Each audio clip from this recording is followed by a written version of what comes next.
Terima kasih Anda masih bersama kami. Bagi Anda yang baru saja bergabung, kami hadirkan kembali 3 berita utama hari ini. Komplotan penagih utang dibekuk jajaran Polda Jawa Tengah. Komplotan ini sangat brutal karena tidak hanya merampas harta benda, tapi juga mengeroyok debitur. Diguyur hujan lebat, tebing setinggi 10 meter di Wonosobo longsor dan menimpa sebuah mobil. Dari uang receh yang dikumpulkan dari hasil menjual bakso, seorang guru honorer di Kota Tegal bisa membeli motor impiannya.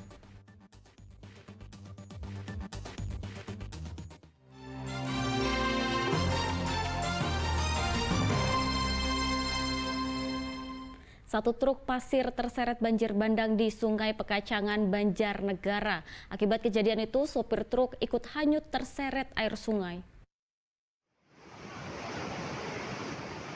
Banjir bandang dari arah hulu sungai menyeret satu unit truk yang hendak mengangkut pasir di Sungai Pekacangan, Desa Lemah Jaya, Kecamatan Wanadadi, Banjarnegara.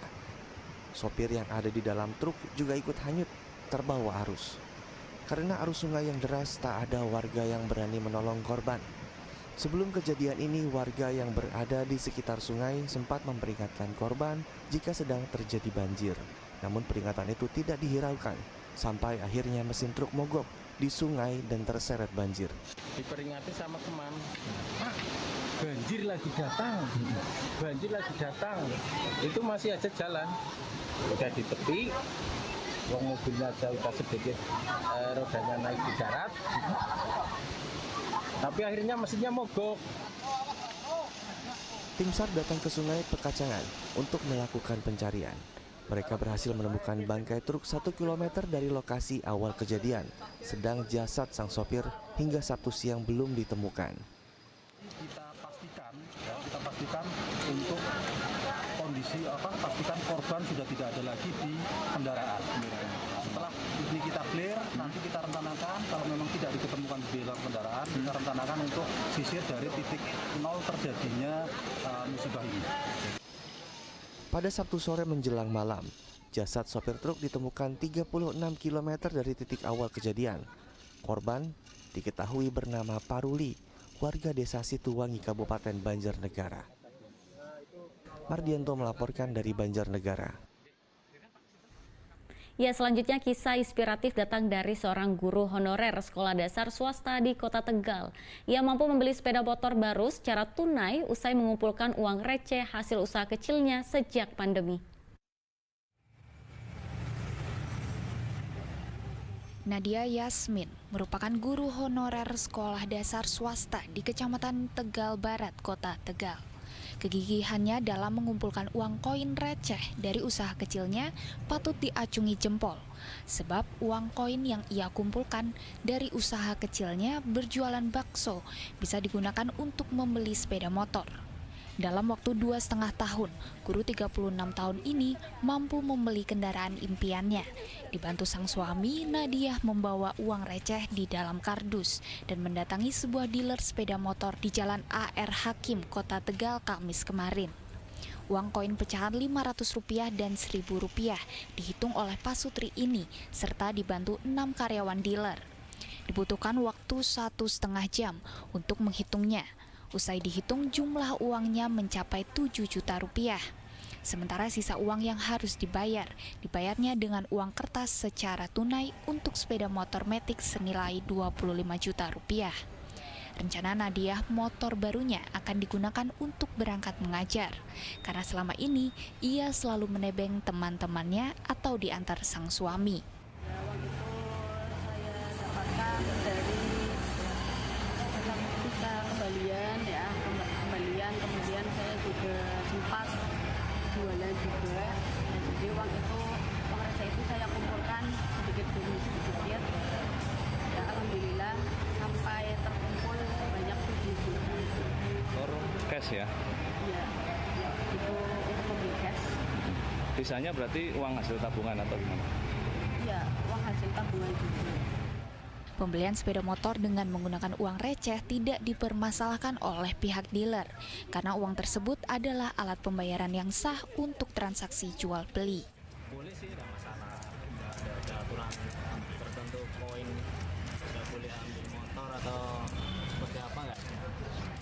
Nadiah berharap langkahnya bisa menjadi inspirasi bagi guru honorer untuk tetap semangat mengajar meskipun gaji yang diterima tidak sebesar PNS. Sugi Hartono melaporkan dari Kota Tegal. Ratusan warga di Batang menggeruduk Balai Desa Silurah. Masa menuntut bantuan sosial dari pemerintah yang diduga dikorupsi oleh oknum perangkat. Hapus korupsi dari desa. Ratusan warga Desa Silurah, Kecamatan Wonotunggal, Kabupaten Batang, menggeruduk Balai Desa setempat Sabtu siang.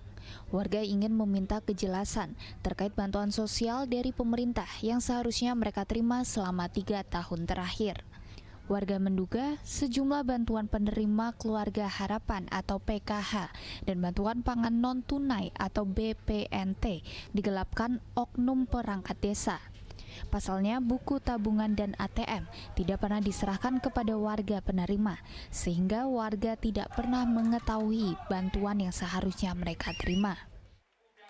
Tuntutannya yang pertama jelas ingin mengembalikan semua dana-dana yang sudah diduga diselewengkan, biar sejumlah apa yang dikeluarkan itu dikembalikan dengan sejumlah yang sudah di-print. Kedua, kepenuhan masyarakat terkait perangkat yang terduga penyelewengan akan diturunkan, itu sudah dibicarakan di depan publik bahwa perangkat tersebut sudah mengundurkan diri. Kedepannya buat perangkat jangan pernah bermain api, jangan pernah korupsi. Kita ini rakyat kecil, kalau bisa dibantu sesuai bansos apapun harus dicairkan, harus disalurkan. Merasa terdesak, Warnoto selaku Kepala Urusan Umum akhirnya mengundurkan diri. Dia juga bersedia mengembalikan uang bantuan yang sudah digunakan untuk kepentingan pribadi. Daya saya karena tidak terpojok, saya tidak bisa ngomong apa-apa. Hanya saya siap untuk mengembalikan ketika ada yang saya rugikan. Kendati sempat memanas, aksi berakhir kondusif dengan pengawalan ketat pihak kepolisian. Kasus ini tengah didalami pihak Inspektorat dan Satreskrim Polres Batang. Kuncoro Wijayanto melaporkan dari Batang. Warga bersama relawan dan petugas bergotong royong membersihkan pasar Babadan di wilayah Ungaran Barat, Kabupaten Semarang. Langkah ini sebagai upaya mencegah penyakit demam berdarah.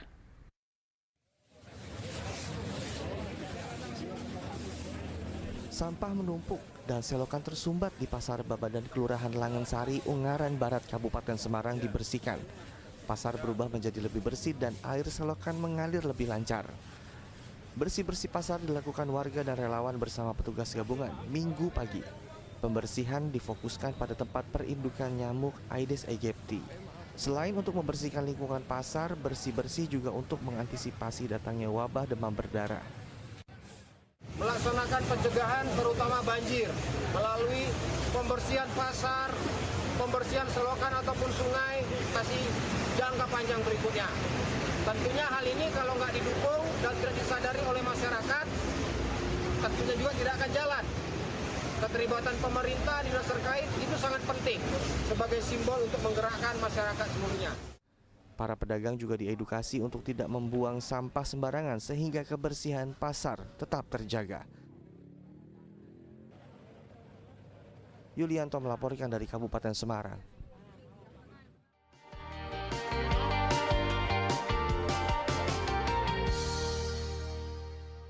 Ya, informasi tadi mengakhiri jumpa kita hari ini. Atas nama rekan yang bertugas, saya Teatrika Putri mengucapkan terima kasih atas kebersamaan Anda. Selamat beraktivitas dan sampai jumpa.